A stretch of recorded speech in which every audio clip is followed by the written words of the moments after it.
เอ้า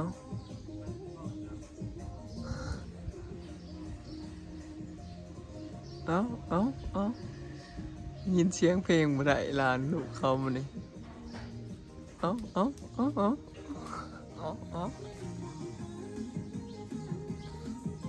ลูกพ่อเอาพ่อลูกพ่อ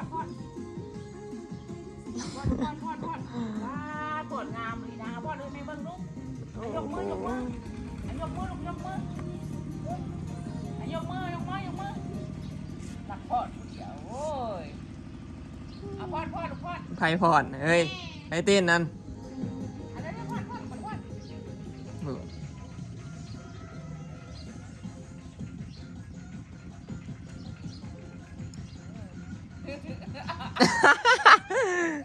อาย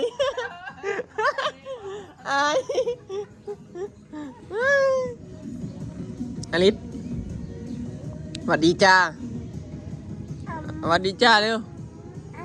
ผูเอ้าเต้นยังดีอยู่เอาสวัสดีก่อนสบายดีตอนเช้านั่นโอ้ยจักนิ่งจักเดา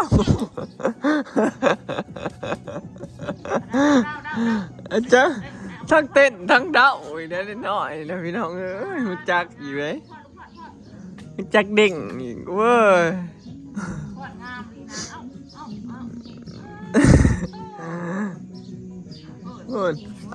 พูดอัน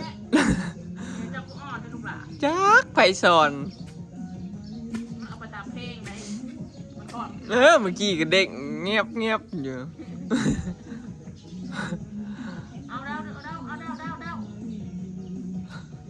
ส่งชิลุตูดเลยเห็นอยู่แมงมานั่นเห็นเยอะ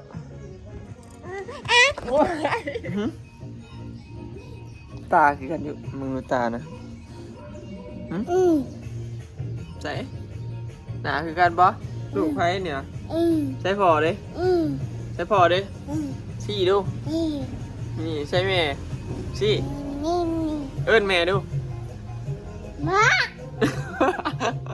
เอิ้นไหมแม่มาใกล้จะบอกมาแม่เอิ้นใหม่ดูเอิ้นพ่อลิศโชว์เนี่ยพ่อเอาสิเอิ้นดูเอิ้นพ่อดูพ่อเอิ้นดูลิศเอิ้นแม่กันจ้ะบ้าเฮ้ยลอยแม่เอาว่าสัตว์ดู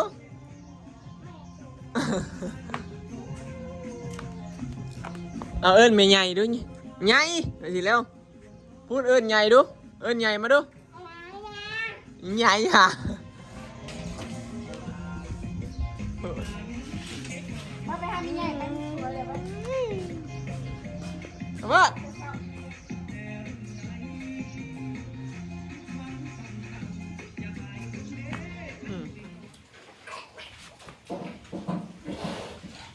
เอา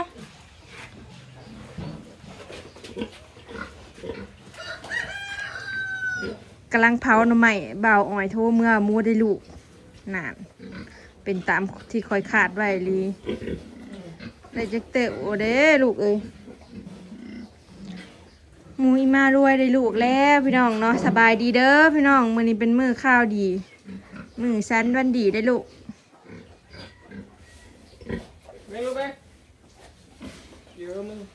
จื้อไว้เด้อจ้ะมูคอยแต่ละตัวได้ลูกหายสุกแต่ส่วนบางที่น่ะออกเบิดน้ำนะออยต้องซื้อเบิดน้ำนะความหมายจักสิได้จักโตรอบนี้ก็ได้เกินหาดอกเบิ่งเล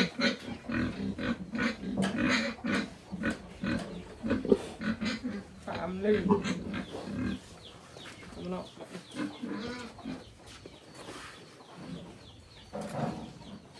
เด้ขาในทงนั้นมีอยู่ในแก๊สน่ะอ้อย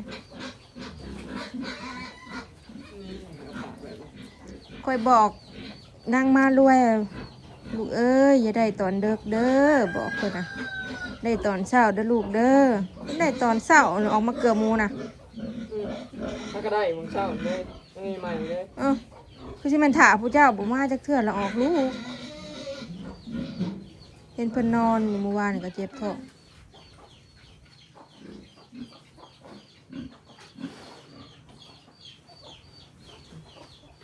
มันก็ได้2ตัวนึงมาได้ตัวนี้ก่อนมันบ่อยากซ้ำกันนั่นแบบบ่ลุงบ่ดี ไก่เคียงไก่เป็ดไก่ หมูอีแม่นี่ก็ถือผ้าตอนนี้ถือผ้ายัง3ตัวเนาะขอด แม่นั่นก็ได้2ตัวก็แม่นั่นได้2ตัวลูกก็หมุกอยู่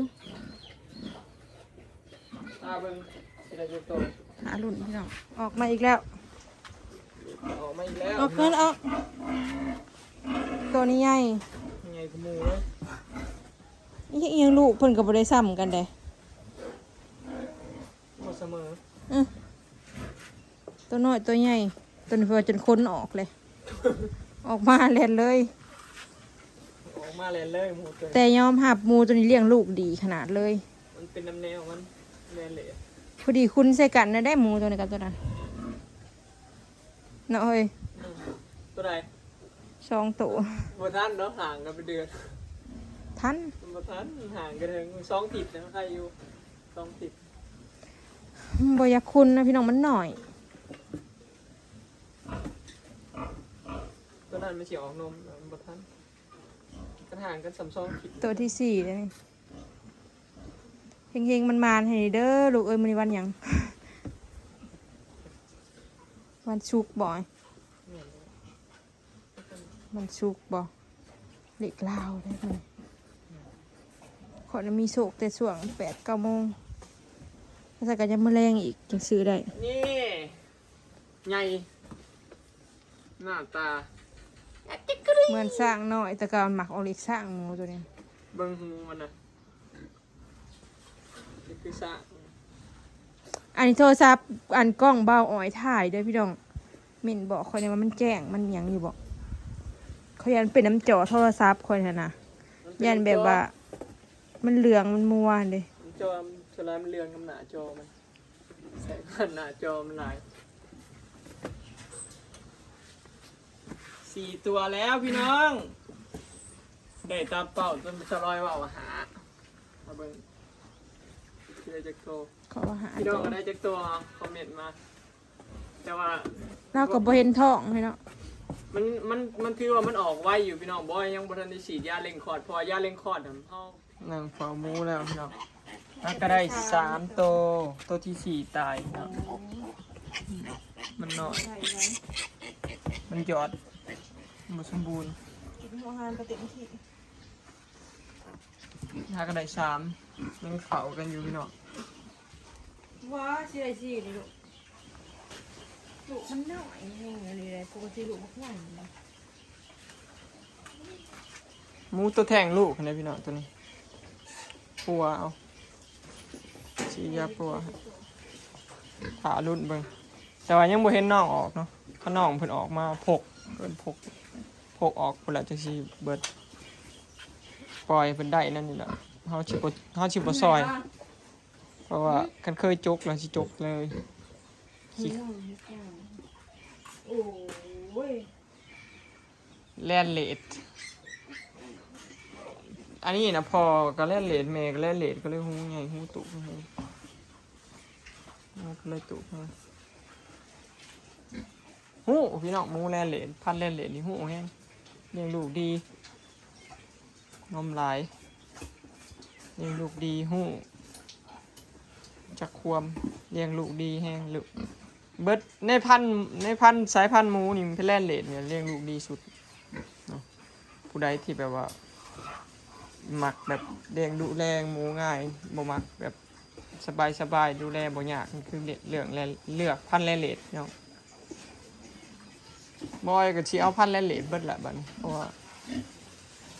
พันธุ์อื่นมันเลี้ยงลูกยากเอามันเลี้ยงลูกบ่อยากคักคันแรกเลดนี่ได้ลูก10 โตกับชวนร้ายในย่างเบิด10เลยพันธุ์แบบพันธุ์อื่นนะบ่อยากย่างแต่ว่าพันธุ์อื่นก็ได้ลูกหลายอยู่ตัวเปอร์เซ็นต์หลอดนิดหน่อย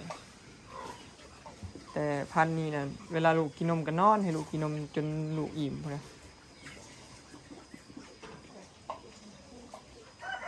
ตอนนี้แม่เพิ่งกำลังนอนพักเมื่อยเบ่งเนาะเดี๋ยวถ่ายจักหน่อยเนาะแต่สียาเล่งคอร์ดให้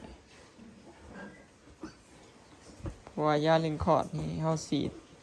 เพื่อไล่พกเพื่อไล่ของเสียอันนู้นอันนี้ออกเดี๋ยวพี่น้องเอาบริสีดไปว่าเล่งให้ลูกออกอย่างเดียวเลยเอาเน้นตัวนั้นเน้นเพื่อว่าบ่ให้มียังตกค้างในมดลูกที่สิเด็กบ่ให้มีแบบลกมียังนะข้างเอาคือหมูมันได้ลูกปุ๊บเฮาบ่พาสีดพี่น้องมันก็มีข้อดีข้อเสียสีดหลังจากที่หมูได้ลูกหลายโตแล้วจังซี่เด้เพราะว่าซอยให้แม่เบิดแห้งเบ่งเนาะเฮาก็เบิ่งตามสถานการณ์พี่น้องมันหลายปัจจัยเนาะสมมุติว่าแม่หมูเฮามันบ่เบ่งมันเบิดแห้งเบ่งเฮาก็สีดเลยก็ได้เนาะแต่ว่าถ้าจำเป็นนี่ต้องสีดเนาะถ้าบ่จำเป็นก็คือให้แม่เพิ่นเบ่งไปเรื่อยๆจนกว่าสิสมมุติว่าหมูมันเคยได้ลูก10 โตจังซี่พี่น้องเฮาก็กะเอาเนาะบัดมันได้ลูกรอบหน้าก็มันคือสิได้บ่หลุดเลื่นกันหลายดอกสมมุติได้7 โต8 โตก็สีดจังซี่เด้คันว่ารอบก่อนไม่ได้10เนาะเฮาเบิ่งตามนั้นก็เบิ่งแม่หมูพร้อมบ่ได้เฝ้าซื่อๆเด้เบิ่งแม่หมูว่ามันมีแห้งเบ่งบ่ต่อบ่จังซี่เด้นี่แหละสาเหตุที่ต้องเฝ้าตอนมันได้ลูกเนาะถ้ามันยังมีลมแห้งก็ให้ได้ลูกไปเรื่อยๆได้ลูกแล้วก็จังสีดยาเล็งคอร์ดไหลของเสียนั่นนี่ออกเนาะตอนนี้ได้4 โตพี่น้องคือสิได้บ่ให้ออกมาตั้งแต่เช้าแล้วเผาตอนนี้ก็2 โมงกว่า2 โมงเลยเดี๋ยวท่าเบิ่งเนาะจักหน่อยบ่สิสีดเล็งคอร์ดให้ตอนนี้เฮาก็ได้4 โต4 ตัวก็คือสียังเฮิงอยู่เนาะเบิ่งท้องก็ยังบ่ได้โวบอยู่ยังอีกอยู่คิดว่ายังอีกอยู่ลูกรอรุ่นหมูบอยจะได้ลูกกี่ตัวพี่น้องเนาะคลิปนี้ก็สิขอเก็บภาพบรรยากาศไว้ซ้ำนี้เด้อพี่น้องเนาะฝากเบิ่งคลิปฝากเป็นกำลังใจหน่อยเด้อพี่น้องเอ้ยได้รับข่าวดีแล้วจ้ามื้อนี้เนาะใครแต่บ่ได้ตอนดำนาเนาะเฮงแล้วจ้ามื้อนี้แล้วรอรุ่นคลิปหน้าพี่น้องว่าสิได้จักโตเนาะคลิปนี้มันสิเฮิงพี่น้องเนาะไปแล้วสบายดีรุ่นอีกขอให้ได้หลายเด้อเนาะ